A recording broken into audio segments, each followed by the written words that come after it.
I sleep for a few days straight, and the doctor surprisingly lets me.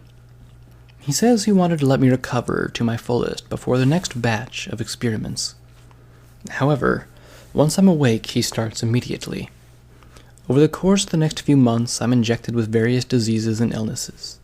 Some I knew nothing about, and others I had experience with. While sometimes it was better not knowing what would happen because of them, other times I was thankful I knew how to deal with them and make them not as intense. The doctor usually injects me without telling me exactly what it is, but this time it was different. As he injects me with it, he says, "Well, this is a very special disease. One that I think that you would appreciate. It is one that was very hard to get, so I don't want to waste it on the others." He looks towards them spitefully before turning back to me. "This is particular disease was a major part of your favorite subjects.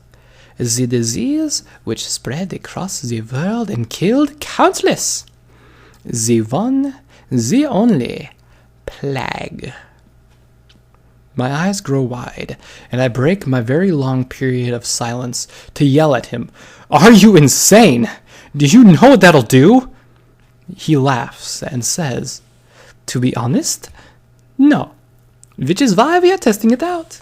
I do know that it kills very quickly, so I will be watching you very closely so that I might administer the cure if things get too bad.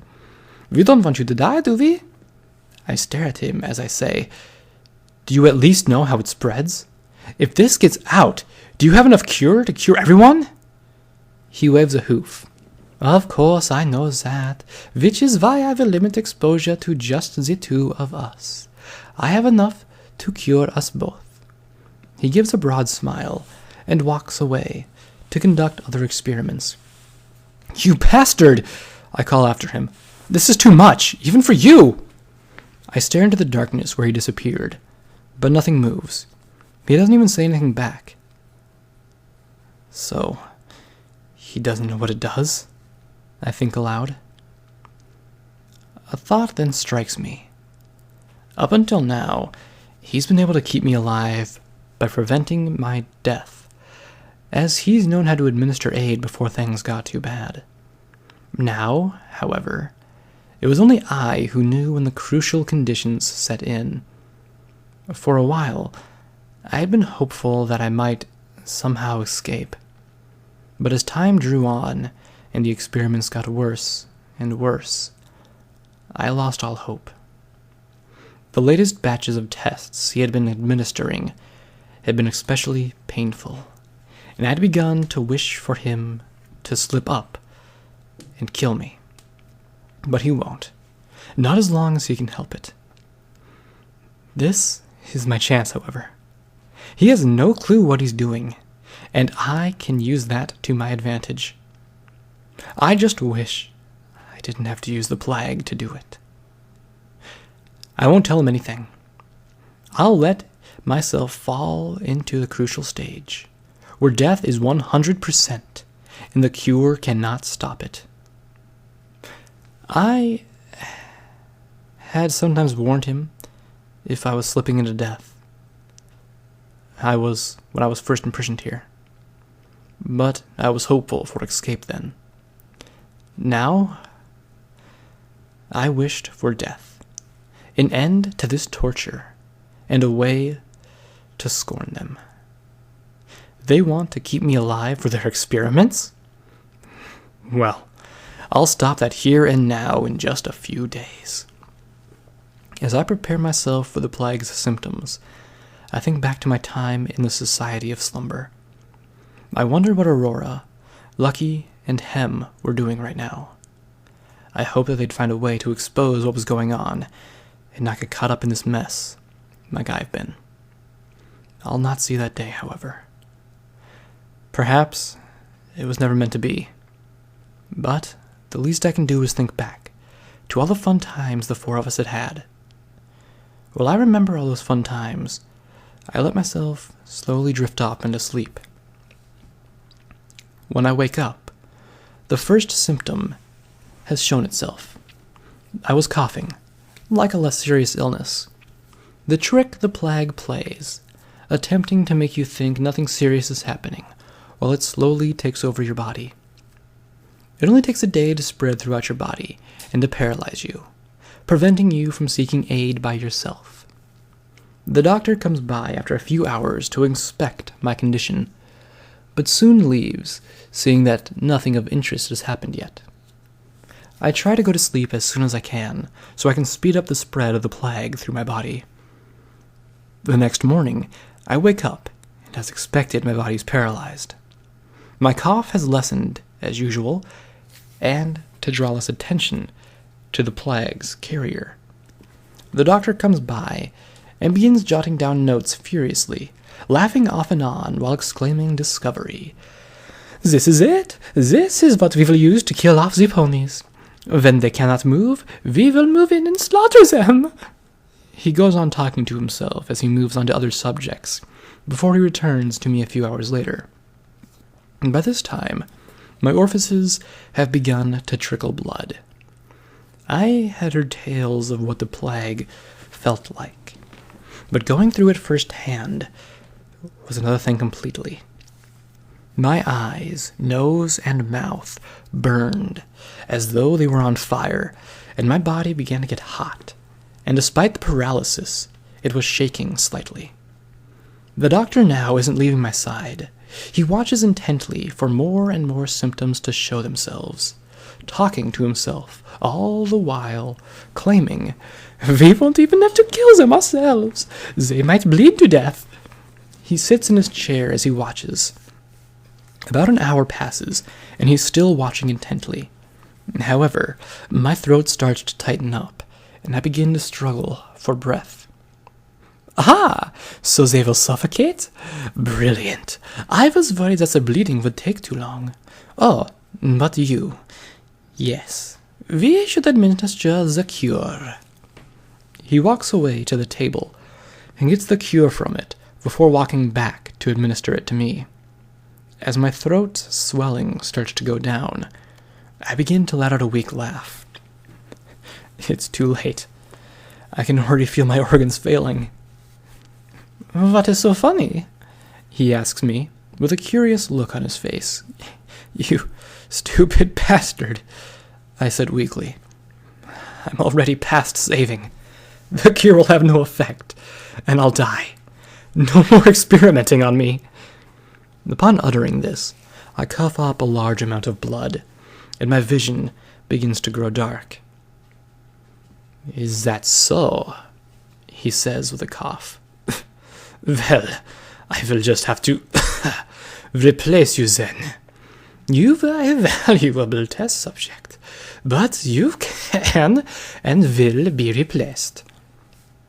At this point, I can barely hear him, and I can feel my body giving up. He continues to talk to himself as he approaches the table that holds the other dose of the cure, but as he grabs it, he stops in his tracks, and his face grows pale. I try to move my head to look, but I forget that I'm paralyzed. Instead, I move my eyes as far as they'll allow me to look. Standing in front of the doctor is a black, cloaked figure. He points silently as the doctor, and I can barely hear the doctor say, "No, not yet. I have so much work to do," as he begins to back away from the figure. The figure puts his hoof down and walks slowly towards the doctor while saying, "It is not yet your time, doctor." But he pauses as he raises a hoof and knocks the cure out of the doctor's hand. "It will be soon," he says as he steps on the cure and renders it unusable. The figure turns towards me and approaches me. "Feld Grau," he says. "It is time." Upon uttering those words, my vision that had been getting darker and darker finally blinks out, and I can feel the embrace of death take me.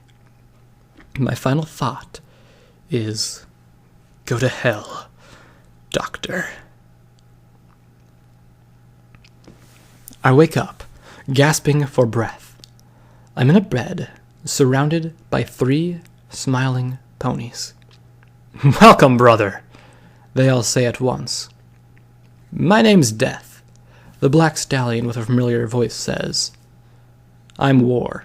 Good to have you with us," says a red earth pony. "And I'm Famine. Nice to meet you, Pestilence," says a yellow Pegasus. I sit up, confused. "Pestilence?"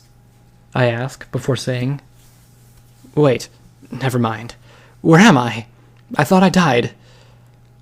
They all grin, and Death says, "The answer to all your questions is the same.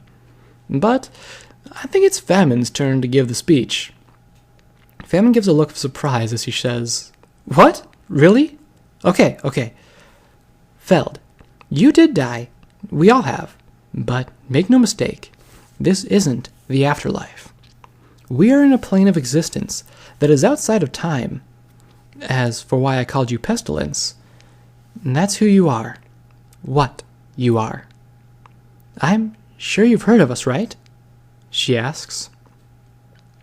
"Wait, you mean..." I start, but Famine finishes. "Correct. Our names aren't just us playing around. We are the Apocalypse Ponies, though we might not look it. Prepare yourself to gaze upon the real us. Death, if you would." Death gives a nod, and his horn glows. Suddenly, magic dispels from the 3 ponies around me. Death becomes skeletal. War displays numerous scars and wounds, and Famine is basically just skin and bones. I stare at them, with my mouth agape. Death uses an illusion spell to mask us on our actual appearances while we're here. We like to remember what we once were. And I think you'll want to see your appearance. You haven't seen it since you were caged up, have you? She moves aside to show me a mirror, and in it, my reflection. I stare at it for a few moments, unbelieving. But as I move, it moves. My once bright coat has become a dull green. Parts of my mane and tail have fallen out in patches, and various parts of my body show the effects of various diseases I was exposed to. Patches of hair missing, showing raw, irritated-looking skin, and tumors can be seen in various places. I could also see the blood around my eyes, nose, and mouth. However, as I rub it, I see that it can be removed. You have been experienced so much in such a short amount of time, Pestilence, Famine says. Of all ponies throughout time, you've suffered the most at the hands of disease and illnesses. Not only did you experience the diseases yourself, you unknowingly caused others to contract various diseases. This gives you the right to join us as Pestilence, the pony of sickness, disease, and plague. But I didn't mean to infect them, I yell at her. We know, she says. Like you, each of us have experienced our own particular tragedy. We were good ponies, just like you. It was the tragedies that we went through, however, that give us the right to this power. We know what it means to suffer at the very powers we possess. But that is why we're suited for this. We won't cause unnecessary death and destruction. We are bound by that code. Indeed, says a voice that seems to come from everywhere. Death looks around as though he knows the voice. Is that you? Death asks. Yes, it is us, replies the voice. You have gathered together, ponies of the apocalypse. It is time your destiny is made known to you. This world is precious and must be protected. That is your duty. War takes a step forward. But how do we protect it? And from what? He asks. From its inhabitants. There will come a day when the inhabitants of this world will cause its destruction. When you see them begin down this road, you will know it is time.